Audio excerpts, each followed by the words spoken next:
The question number 21, it says, which of the following sentences is correct with respect to the force of gravity? Okay. So the first statement is, two objects of different mass and the average distance between them indicates the gravitational force. First statement is clear. Next, the gravimeter is the instrument used to measure the force of gravity. Third statement, it is more near the earth equator because of the high speed of rotation. It says gravitational force is more near the earth equator because of the high rotation speed. So let's see the explanation.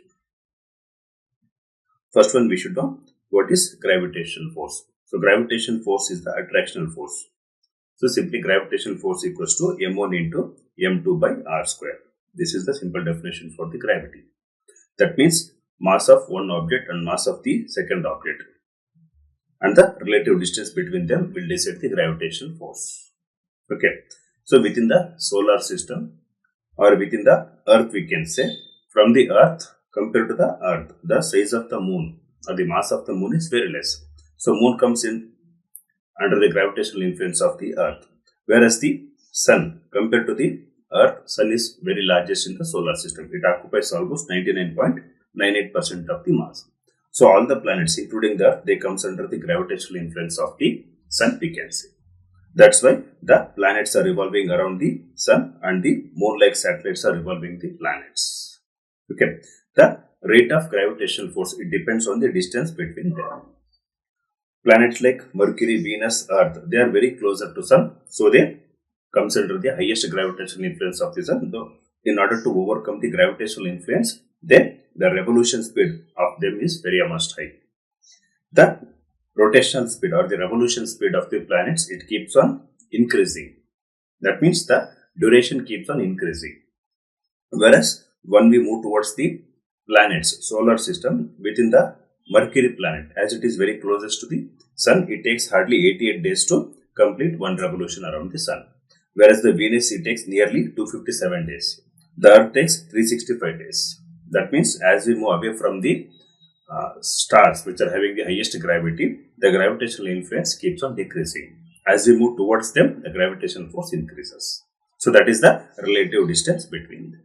Clear? Okay. So two objects of different mass and the average distance between them indicates the gravitational force. So first statement is correct. Next, the gravimeter is the instrument used to measure the gravity. That is also correct. So when it comes to the earth, what about the gravitational force? It says that it is more near the earth equator because of the highest speed, but that is not the case. So we know the gravitational force of the earth is more near the polar areas and it is very less near the equator, because the earth is not in a perfect round shape, it is in a geoid shape. The earth is got bulged near the equator and it is flat near the poles because of the high rotational speed. So as it is bit far away from the core region where it is rich with the nickel and iron content, that's why the gravitational force is very less near the equator, and the polar areas are very closer to the core areas of the earth. The gravitational force is very high. Clear? Okay. So according to the explanation, first statement is correct, second statement is correct. The gravitational force is not more near the equator, it is more near the poles. So that's why this statement is wrong. Okay. The question is asking which of the following statements are correct. So according to the explanation, it is only B. 1 and 2 are correct. Next question. What is the average life expectancy of a star in general? Okay. So option A says 25 billion years, B 30 billion years, C 10 billion years, and D 100 billion years. Here we are discussing the life cycle of a star in general. So what is the life expectancy of a star? As a human beings, we know it is nearly 69 to 70 years. It is the average life expectancy of a human beings, especially Indians. In some other countries, it is more than 80 also, because of the good quality of life, less pollution, availability of the good amount of natural resources, even the health, social infrastructure. Life expectancy is more than 80 to 90 in the European countries. Norway, Finland, Switzerland, their countries, they are having the highest life expectancy. But in India, it is hardly 69 to 70 years. Okay. So when it comes to stars, so what is the life expectancy? We know stars are originated or born from the nebula. Nebula is a complex gaseous cloud. So from the stars are born. The size of a star depends on the composition of the nebula. If the nebula has the good amount of gases, certainly the star size and the planets will be much more larger, or the solar system will be very larger. If the nebula is very smallest one, stars will be very minor. Best example is our solar system. Our sun is a medium-sized star and it is having the 8 planets, and our earth is one among them. Once the stars, the color of the star indicates its both age and temperature, we know. In the last episode only we have discussed. In the initial stage, stars will be in the blue color because of the high temperature. Once they attain the medium age, they attain the red color or yellowish color. Finally, in the red color, the color of the star is red. It indicates the final stage of the star. So, after this red giant stage, the stars try to collapse and turn into either white dwarf or the black dwarf. If the star size is more than 1.4 times the mass of our sun, they will end up as the neutron star or the black hole. So, on an average, we can say stars will be alive for up to 10 billion years. Even stars which are less than this, they can end up within the 10 billion years only. They have a very shorter life. And even some stars which are more than the mass of our sun, they can live more than 10 billion years. So, on and roughly we can say 10 billion years. Okay. So, according to the explanation, it is option C, 10 billion years is the average life expectancy. Our sun is now almost 6.5 billion years older. It is a minor star. So, another 4 to 5 billion years, our sun will die. It will end up as a white dwarf or the black dwarf. Okay. Next question. Which of the following sentences are correct? All stars change into black holes at their last stage. Next, the size of the stars determines their last stage. All the black holes were once stars. Since the sun is so large that it may become a black hole someday. Let's see the life expectancy of the stars. As we discussed now, stars, based on the size, we classify them as the average star or the massive stars. Stars which are more than 1.4 times the mass of our sun, we classify them as the massive stars, and which are less than that, we call them as the minor stars or the average stars. So, based on the stars, see, there are two forces which are occurring simultaneously in the stars. One is nuclear fusion reaction. Because of this nuclear fusion reaction, stars try to expand. This is the outward pushing force, and because of their immense gravity, the stars try to contrast and they try to squeeze themselves. When these two forces are occurring simultaneously, the stars become stable because one is the outward pushing force, one is the inward pulling force. When both these forces are neutralized, the shape of the star remains round in shape. This shape we call it as the hydrostatic equilibrium. This will take place nearly 10 billion years. That's why we call it as the average life expectancy of a star is 10 billion years. So, after 10 billion years, which force get dominated? Only the gravitational force get dominated and the nuclear fusion reaction comes down because the hydrogen fuel which is turning and converting and turning into helium, it keeps on reducing. The fuel gets over.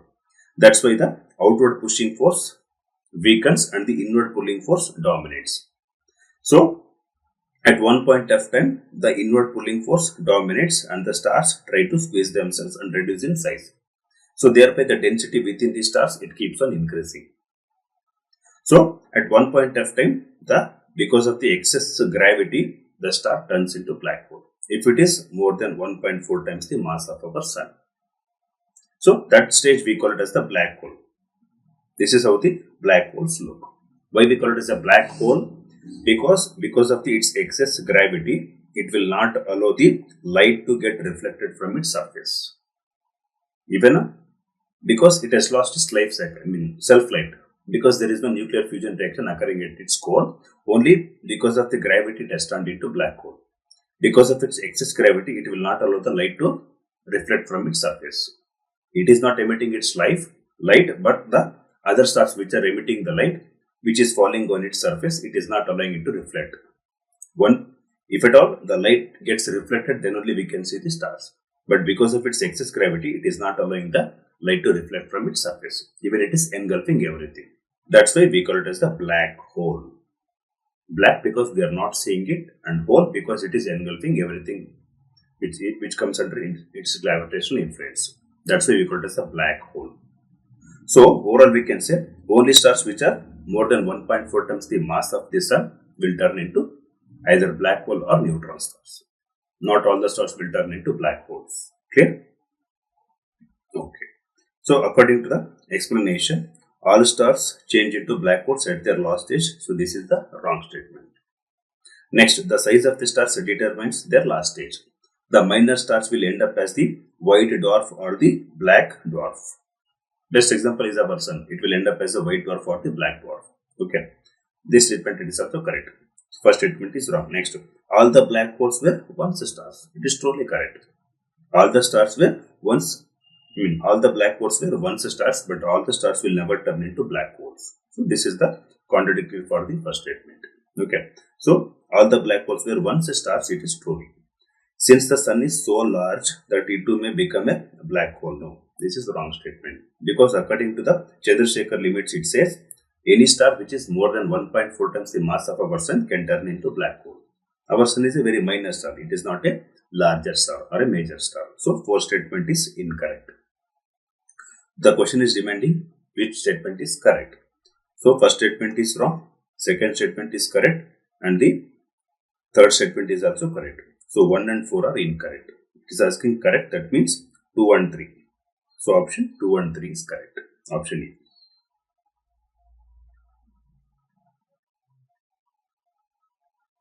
Next question.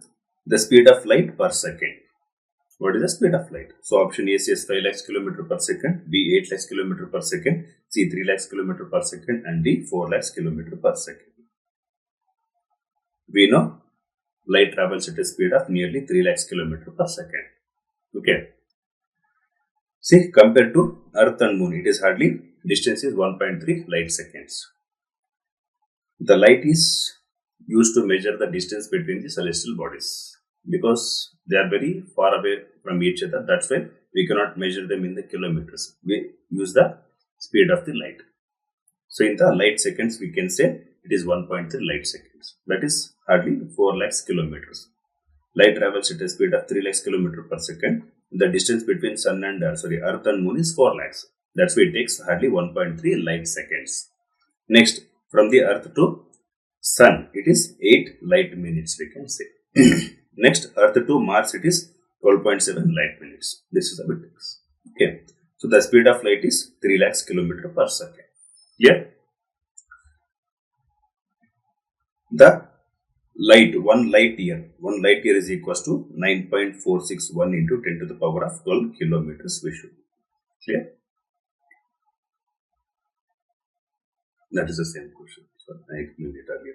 So the 1 light year is equals to 9.461 into 10 to the power of 12 kilometers. The numbers are approximately similar to each other, but you should know 9.461 into 10 to the power of 12 kilometers. Clear? Okay. So if we express in the kilometers, it is 9.461 into 12.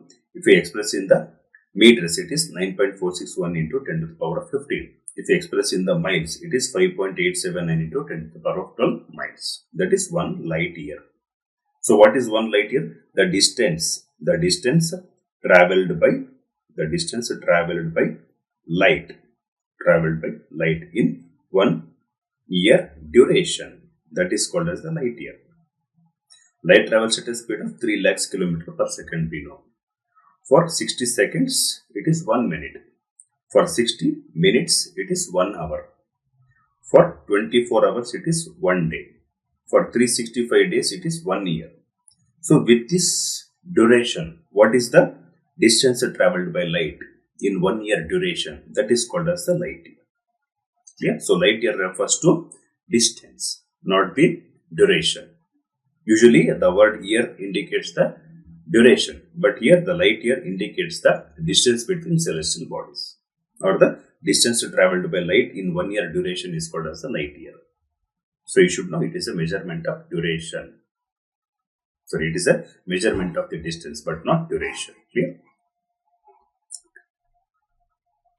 So next question is 26. A large star eventually turns into a black hole. What does this mean? Okay. It loses its self-bright light Next, it explodes and disappears. Next, it can also swallow the light and therefore cannot be seen as it is not reflected. Next one, none of here. So, according to the previous explanation, this is how the generally black holes look. So, black holes, because of the excess gravity, they collapse and turn into black holes. Because of the excess gravity only, stars turn into black holes. So, because of the excess gravity, they will not allow first of all, they are not having any surface because there is no nuclear fusion reaction occurring at their core. The other stars which are emitting the light of the other stars which falls on the surface of the black holes, because of the excess gravity, these black holes will not allow the light to get reflected. If the light gets reflected, we can see that object. But because of the excess gravity, it is not allowing the light to get reflected from its surface, so we cannot see the black holes. That means it will swallow the light also. It can also swallow the light and therefore cannot be seen as it is not reflected. So, option C is the correct one. Okay, so option C is the correct. Question number 27. The nuclear fusion reaction which occurs in the stars is mainly due to option A says hydrogen and helium gases. C. Be the huge size of the stars. C. The extreme temperature in the stars. And finally, gravitational force. We know stars are the self-illuminating objects because of the nuclear fusion reaction occurring at their core. But why this nuclear fusion reaction is taking place? Is it because of the hydrogen helium gases or because of the size of the stars or extreme temperature? See, this is how the stars look. It means they are emitting the light. Why they are emitting light? Because of the nuclear fusion reaction. With this nuclear fusion reaction, two molecules of hydrogen, they are uniting and turning into helium. Why this nuclear fusion reaction takes place in the stars? Because of the excess temperature. The stars at their core have more than 1.5 crore degree temperature. On the surface, it is hardly 6000 degree temperature. That's why, because of the excess temperature only, this nuclear fusion reaction is taking place. That's why it is also called as the thermonuclear fusion reaction. Clear? Though, by just observation, we say hydrogen and helium gases. Though the stars are rich with the hydrogen and helium, but even the planets are also having the good amount of hydrogen and helium. Best example is the Jupiter. That's why we call as the Jupiter as the failed star. Why? Though it is rich with the hydrogen and helium, its internal surface temperature is not sufficient to support the nuclear fusion reaction. That's why though Jupiter was supposed to become a star, it could not. Because of the extreme temperature in the stars only, there the nuclear fusion reaction is taking place. Clear? So, option C is the right one. Next question. National Space Day is celebrated on which day? Option A says August 23, B September 7, July 18, November 12. Let's see. See, within India, August 23 is observed as the National Space Day. On this day, we have reached the moon successfully. Chandrayaan mission. So, we reached the south pole of the moon. So, on this day, they are celebrated as the National Space Day. Clear? So, option August 23. Option A is the correct. Question number 29. Approximately what percentage of the stars in the universe have the solar system? Option A says 15, B 20, C 5 and D 10. So let's see. First of all, we know what is solar system. Solar system refers to a family of a star, family of a sun. A star along with its few planets and the minor celestial bodies called as the asteroids, meteors, comets, we call it as the solar system. We know universe. It is made up of the good number of galaxies, billions of galaxies, and each galaxy is made up of the billions of stars. Universe is infinite. We don't know what is the final extent. Even the scientists are talking about the multiverse, not a universe. So, general hypothesis says that around 15% of the stars in the universe have the solar system. That means out of 100 stars, 15 stars have the solar system. That means that it is having some planets revolving around those stars. That we call as the solar system. That means option A, 15% of the stars in the universe have the solar system. The planets which revolve star other than our sun, we call them as the exoplanets. Clear? The theory of Big Bang is based on which of the following theories? Okay, so option A says convectional current theory, B radiation theory, both A and B, and theory of relativity. Okay, so let's see. See, theory of relativity. We know that theory of relativity, it was given by Albert Einstein in the year almost 1920. Based on this theory of relativity, Georges Lee-Maitre, he gave the theory of Big Bang theory in the year 1930, almost after 10 years. So based on the theory of relativity only, Big Bang theory was given. Okay, so option D.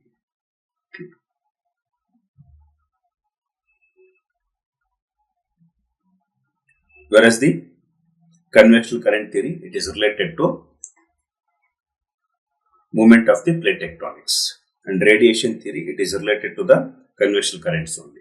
Okay, so both A and B and C are not relevant, so only option D is theory of relativity is relevant to the Big Bang.